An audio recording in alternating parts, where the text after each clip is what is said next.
It's always nice when the spark plug comes out in one piece.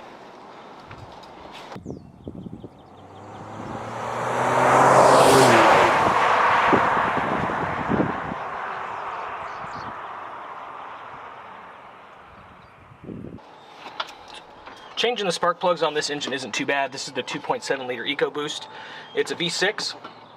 There's only one cylinder that's kind of difficult to get to. I'm on the driver's side, so we've got 1, 2, 3 cylinders. This side's pretty open. I've already removed the cover for the engine. So we've got the coil pack for each cylinder, and below that is the spark plug. It's very simple. All you got to do is one at a time. You don't want to do more than one of these.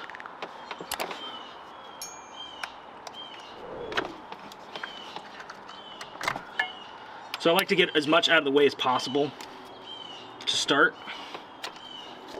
and that will give you access to your coil pack.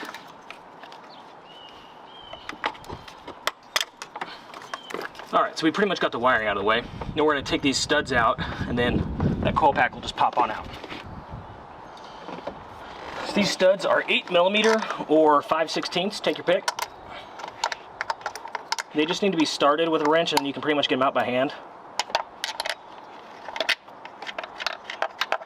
And you're going to want to look at your boot, make sure there's no oil or anything on it. This one's very clean, this one's still good.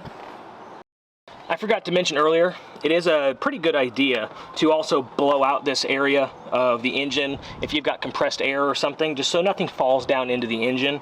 I don't have compressed air, so I just use a leaf blower. Hate me if you want, but it works. Also a good indicator that the spark plug is still good.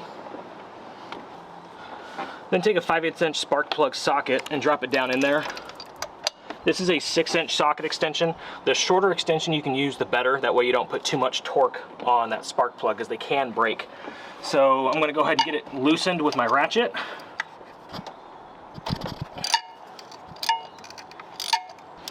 Once it's loose, I'm going to take the ratchet off, and I'm just going to pull it out by hand. Now sometimes these will seize up in there, and if that's the case, you want to use something like PB Blaster.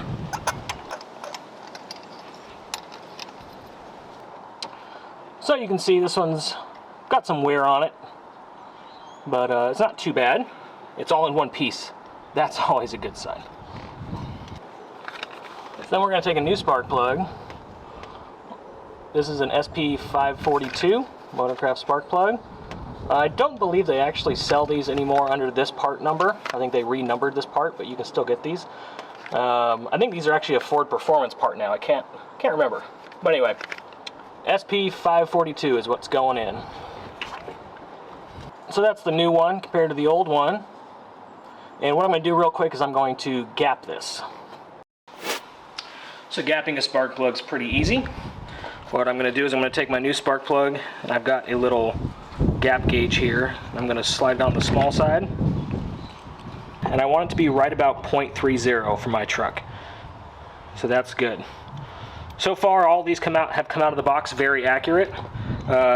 For comparison, let's look at what the old ones were. That one was a little bit over. That was a little bit over, but overall my old plugs are fairly consistent as well. But I'm going for a 0.03 gap. And so far, they've all been pre-gapped to exactly the right thing for me. So we've got our new plug. I'm going to place it in my spark plug socket and drop it down into the spark plug hole. Now I'm going to go ahead and thread it all the way in by hand. You do not want to use a wrench, and definitely not power tools for this. Never use power tools. So I'm going to run this in all the way by hand. Okay, it's all the way in, and I'm going to put my ratchet on there and give it a quarter turn to snug it up. And that's all it takes. Do not overdo this, or else when you try to pull it out next time, you're going to be in for a hell of a fight. We're going to take our coil pack and put it back on there. Get it seated nicely. Get our stud back in. And tighten it down.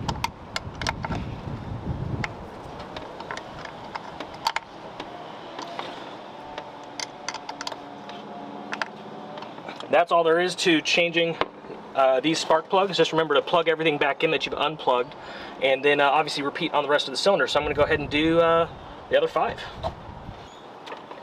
Now, while I was taking out one of the ones on the other cylinders, the porcelain cap broke on it, and it got cross-threaded.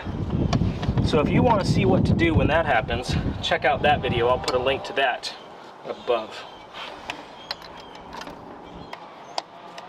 So I'm changing these spark plugs at about 80,000 miles, which is overdue for these engines. I would honestly want to change these around 50,000 miles, I think, is the current recommendation, but I've just been letting it go. I've actually had the spark plugs for a long time. I just haven't got around to doing it. So now I'm finally getting around to doing it.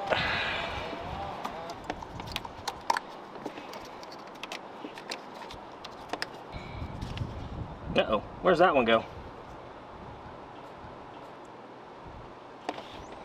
Well, it acts like it wants to go down here. Oh, haha! It wants to go right here.